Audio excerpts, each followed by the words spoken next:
Now we are going to study the theorems, but before that त्याच्या आधी जी activity दिलेली आहे ती मी मागच्या व्हिडिओमध्ये बघायला सांगायचं विसरलो. तो सगळ्यात पहिल्यांदा जी ॲक्टिव्हिटी दिली आहे, आपण ज्या प्रॉपर्टीज बघितल्या पॅरलल लाईन्सच्या की दोन लाईन पॅरलल आहे आणि त्याला ट्रान्सव्हर्सल इंटरसेक्ट करतात दोन डिफरंट पॉईंटला, तर pair of corresponding angles congruent असतात, pair of alternate angles congruent असतात आणि pair of interior angles on the same side of a transversal are supplementary. ह्या ज्या प्रॉपर्टीज बघितल्या त्याच्यासाठी काही ॲक्टिव्हिटी आपल्याला दिलेली आहे पेज नंबर 14वर. तर ती ॲक्टिव्हिटी करून बघायची आहे, म्हणजे या प्रॉपर्टीज ट्रू आहे ह्या आपल्याला प्रॅक्टिकली बघता येईल. आणि त्याच्यानंतर आपल्याला थिअरम बघायचा. आता थिअरम म्हणजे काय, पॉस्च्युलेट्स म्हणजे काय, युक्लिड्सचे कोणकोणते वेगवेगळे पॉस्च्युलेट्स आहे हे ऑलरेडी प्रिव्हियस चॅप्टरमध्ये आपण शिकलो आहे. आणि आता याच्यामध्ये जो थिअरम आपल्याला टेक्स्टबुकमध्ये दिलेला आहे तो इनडायरेक्ट मेथडनी दिलेला आहे. आता डायरेक्ट मेथड काय असते, इनडायरेक्ट मेथड काय असते, विथ एक्झाम्पल्स ऑलरेडी आपण प्रिव्हियस चॅप्टरमध्ये बघितलेला आहे. सो आपल्याला इथे थिअरम जो दिलेला आहे तो इनडायरेक्ट मेथडनी दिलेला आहे. इनडायरेक्ट मेथडनी म्हणजे काय, आपल्याला जे प्रूव्ह करायचं आहे त्याच्या अपोजिट आपण ट्रू मानणार आणि मग जेव्हा कॉन्ट्राडिक्शन मिळेल तेव्हा त्याला आपण प्रूव्ह करणार. पण त्याच्यामध्ये आपल्याला कोणतीही प्रॉपर्टी जेव्हा प्रूव्ह करू शकतो आपण लॉजिकली तेव्हा आपण त्याला काय म्हणतो, थिअरम म्हणतो. तर हा थिअरम आपल्याला जो इनडायरेक्ट मेथडनी प्रूव्ह करून दाखवलेला आहे टेक्स्टबुकमध्ये, त्याच्यासाठी युक्लिड्सचा 5th पॉस्च्युलेट जो आहे, जो आपल्याला प्रिव्हियस चॅप्टरमध्ये पेज नंबर 9वर दिला होता, त्याचा उपयोग केला होता. तर तो एकदा आपण इथे रिवाईज करून घेऊ आणि त्याच्यानंतर थिअरम बघू. तर आता युक्लिड्सचा 5th पॉस्च्युलेट काय आहे, जो आपण प्रिव्हियस चॅप्टरमध्ये पेज नंबर 9ला बघितला होता. It says that if two interior angles form on one side of a transversal of two lines add up to less than two right angles then lines produced in that direction intersect each other. याचा अर्थ काय, suppose दोन lines आहेत अशा प्रकारे, ही L झाली, ही M झाली आणि याला एन कन्सिडर करू.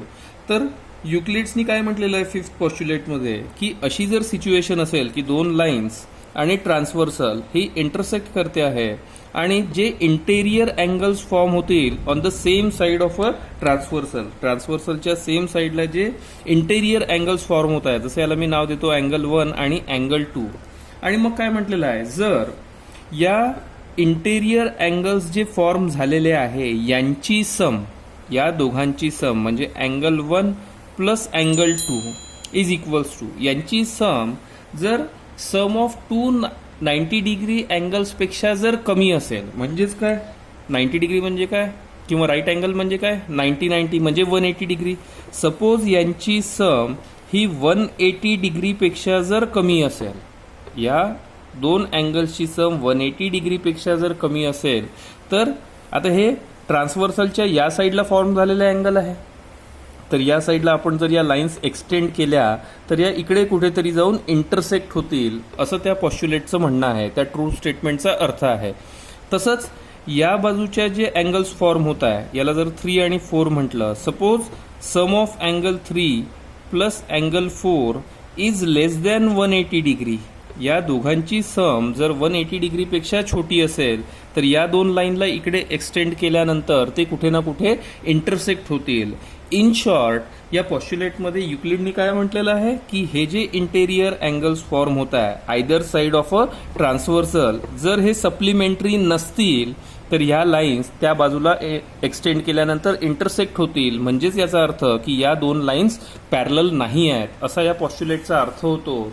सो हा पॉस्च्युलेट म्हणजे काय, ट्रू स्टेटमेंट पण ज्याला आपण लॉजिकली प्रूव्ह करू नाही शकत, बट ॲक्सेप्टेड बाय ऑल. तर या पॉस्च्युलेटचा वापर करून आपल्याला हा थिअरम करायचा आहे, तो आपण आता बघू. आता याच्यामध्ये तुम्हाला इनडायरेक्ट मेथडनी दिलेला आहे, आपण इनडायरेक्ट मेथड आणि डायरेक्ट मेथड या दोन्ही गोष्टींनी हा थिअरम बघणार आहोत. पण पहिल्यांदा जो टेक्स्टबुकमध्ये दिलेला आहे त्याच्यानुसार आपण बघणार आहे. आता या थिअरमचं नाव काय आहे, इंटेरियर अँगल थिअरम. त्याचं स्टेटमेंट काय आहे, इफ टू लाईन्स, आता हे जे स्टेटमेंट थिअरमचं बनलेलं आहे, ज्या प्रॉपर्टी आपण ऑलरेडी बघितलेल्या आहे तेच सेम स्टेटमेंट येईल. If two lines are intersected by a transversal, the interior angles on either side of a transversal. इथे स्टेटमेंट लिहिताना माझं एक चुकलं, इथे मी पॅरलल वर्ड मिस केला होता. So if two parallel lines, इथे नाही, इथे if two parallel lines are intersected by a transversal the interior angles on either side of a transversal are supplementary. हे स्टेटमेंट आहे. म्हणजे काय, ही ऑलरेडी प्रॉपर्टी आपण बघितलेली आहे, फक्त आता याला थेरम का म्हणतोय आपण, कारण आपण याला प्रूव्ह करणार आहे. सो काय म्हटलेलं आहे, दोन जर पॅरलल लाईन्स आहे आणि ट्रान्सव्हर्सलनी त्याला इंटरसेक्ट केलेलं आहे, तर ट्रान्सव्हर्सलच्या आयदर साईडला जे इंटेरियर अँगल्स फॉर्म होतात आहे ते सप्लिमेंटरी असतात. सो आपण काय करणार, स्टेटमेंट लिहून घेणार. गिव्हन काय आहे, line L and M are parallel. हा पॅरललचा सिम्बॉल आहे. Line L is parallel to line M and line N is a transversal and angle A B C D are interior angles on either side of a transversal. ही given गोष्ट आहे आपल्याला, आणि आपल्याला proof काय करायचं आहे, तर angle A plus angle B is equals to 180 degree, angle C and angle D is equals to 180 degree. ही गोष्ट आपल्याला प्रूफ करायची आहे. सो आता आपल्याला प्रूफ काय करायचं आहे, अँगल ए आणि बी यांची सम 180 डिग्री असते आणि अँगल सी आणि अँगल डी याची सम 180 डिग्री असते. तर आता पॉसिबिलिटीज काय आहे, अँगल ए आणि बी याच्याशी रिलेटेड पॉसिबिलिटीज काय आहे, तर 3 पॉसिबिलिटीज बनतात. पहिली पॉसिबिलिटी काय बनते, angle A plus angle B is less than 180 degree.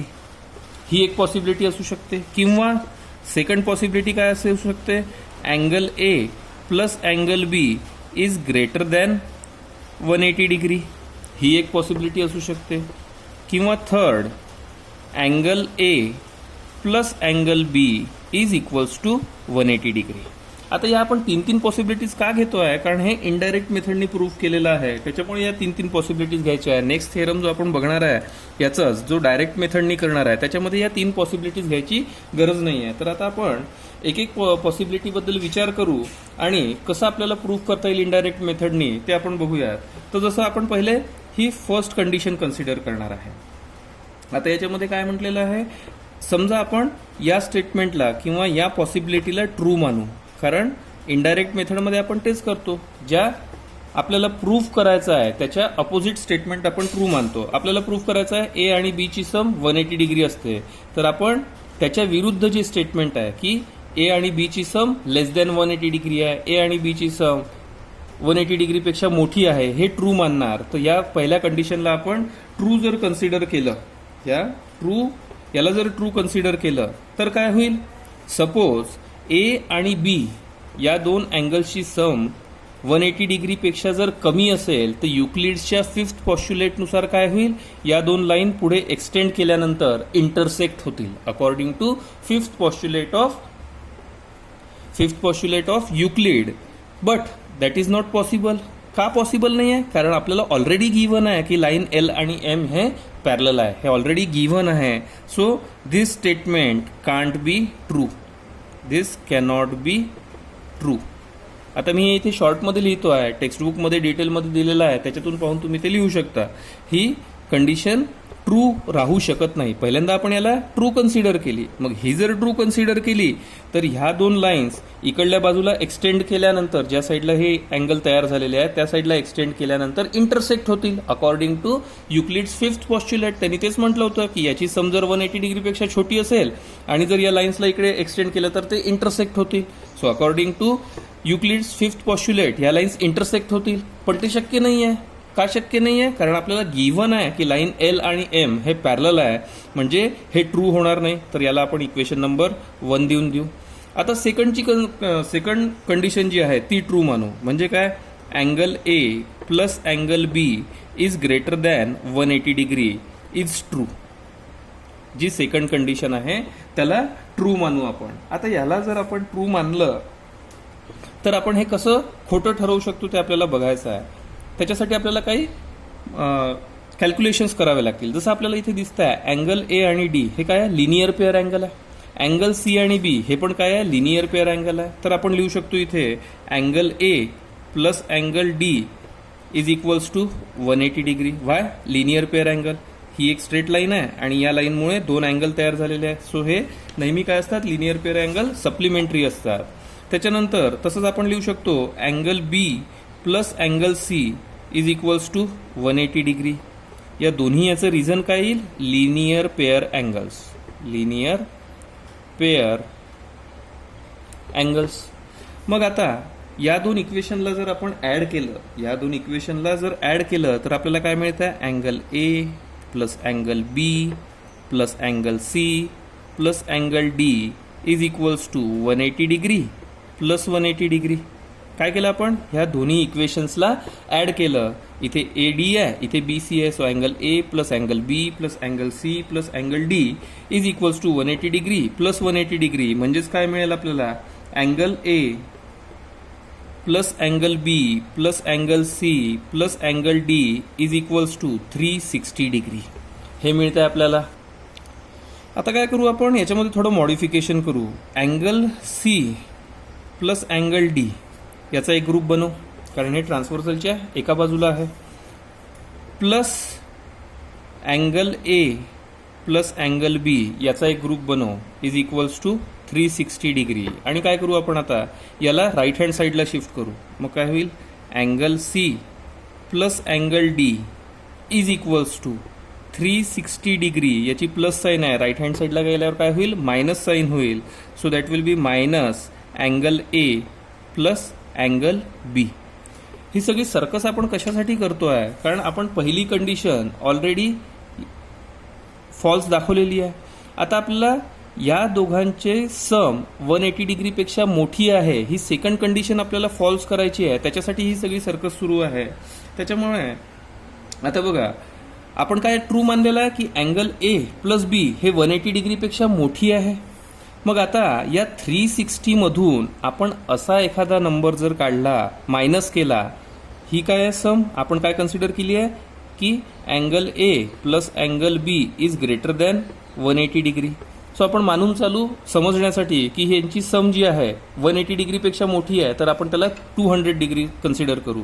तर काय होईल की 360 मधून जर 200 जर मायनस झाले तर ते किती राहतील? 160 राहील. म्हणजेच काय होईल? कारण हे स्टेटमेंट आपण ट्रू मानलेलं आहे, आणि 180 डिग्रीपेक्षा मोठी व्हॅल्यू जर आपण 360 मधून मायनस केली तर ऑब्व्हियसली ती 180 डिग्रीपेक्षा छोटी येईल. याची व्हॅल्यू, याची सबस्ट्रॅक्शन जी आहे ती 180 पेक्षा छोटी येईल. म्हणजे त्याच्यावरून आपली काय कंडिशन फॉर्म होत आहे? Therefore we can say that angle C plus angle D is less than 180 degree. का लेस दॅन 180 डिग्री म्हणतोय आपण? कारण या 360 मधून आपण असा नंबर सबस्ट्रॅक्ट करतोय जो 180 पेक्षा, ही जर 180 असेल तर याची सबस्ट्रॅक्शन बरोबर 180 येईल. पण हा जर 180 पेक्षा मोठा असेल तर 360 मधून 180 पेक्षा मोठा नंबर जर आपण सबस्ट्रॅक्ट केला तर ऑब्व्हियसली सी प्लस डी ची सम ही 180 डिग्रीपेक्षा लहान येईल.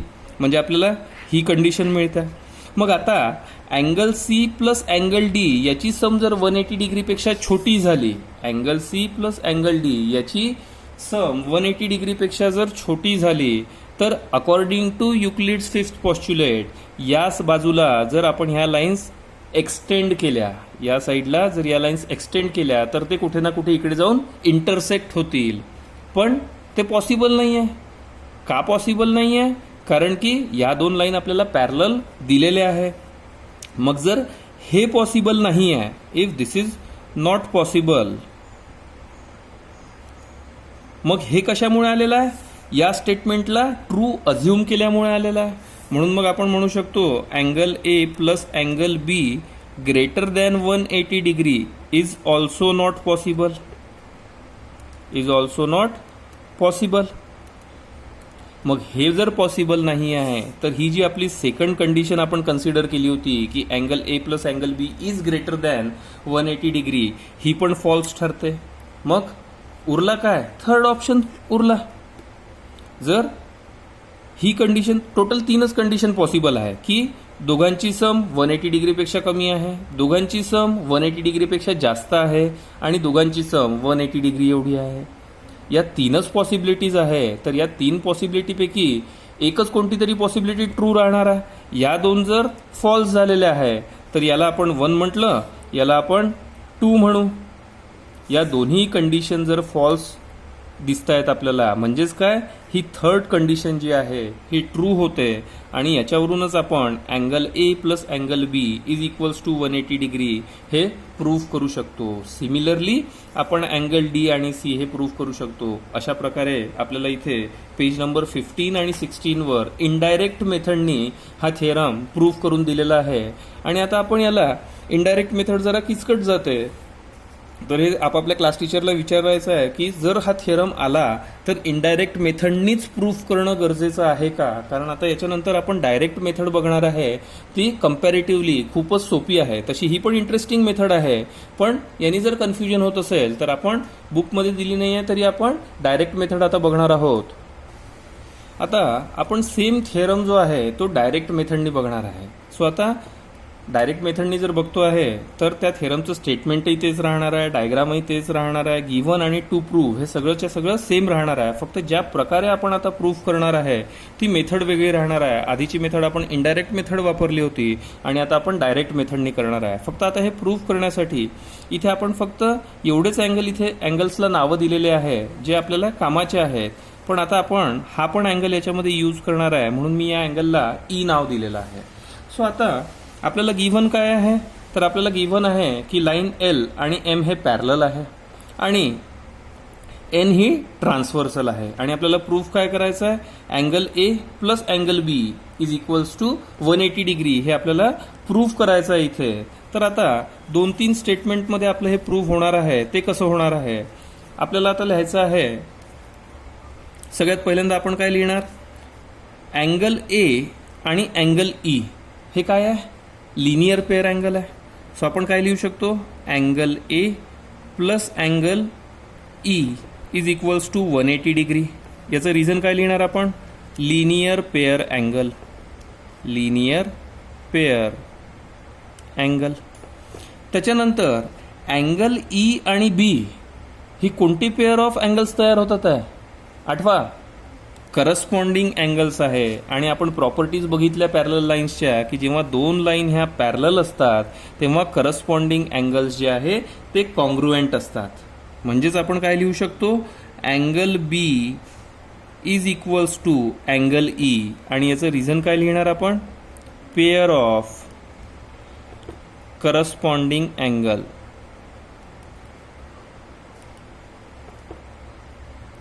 Pair of corresponding angles.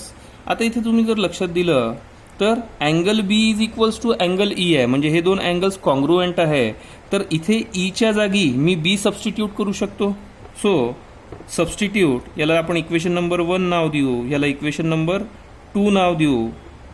Substitute in equation 1. मग काय होईल, angle A plus angle B is equals to 180 degree. आणि हेच आपल्याला काय करायचं होतं, प्रूव्ह करायचं होतं. Angle A plus angle B is equals to 180 degree. आणि याच्या पुढे आपल्याला परत आता एक साईड आपण प्रूव्ह केल्यानंतर ही दुसरी साईड पण परत प्रूव्ह करण्याची गरज नसते. आपण फक्त लिहू शकतो similarly angle C plus angle D is equals to 180 degree. So direct मेथडनी फक्त 2-3 स्टेप्सनी आपण याला प्रूव्ह करू शकतो. पण हे पण प्रूफ तुम्हाला माहीत असलं पाहिजे, इनडायरेक्ट मेथडचंही माहीत असलं पाहिजे. आणि एकदा आपल्या क्लास टीचरला विचारून घ्यायचं की सपोज हा थिअरम जर आपल्याला एक्झाममध्ये आला तर बुकमध्ये इनडायरेक्ट मेथड दिली आहे तर आपल्याला फक्त इनडायरेक्ट मेथडच वापरता येईल की आपण डायरेक्ट मेथडही वापरू शकतो. आणि कारण पेपर शेवटी त्या चेक करणार आहे, त्यांनी जर हो म्हटलं तरच ह्या मेथडनी थिअरम विचारला एक्झाममध्ये तर लिहायचं आहे. अदरवाईज इनडायरेक्ट मेथडही आपण एक्सप्लेन केलेली आहे, त्यांनीच तुम्हाला थिअरम हा सॉल्व्ह करावा लागेल. नेक्स्ट व्हिडिओमध्ये आता हे थेरम्सचे व्हिडिओज मोठे होतात आहे, तर नेक्स्ट व्हिडिओमध्ये आपण उरलेले 2 थेरम बघू.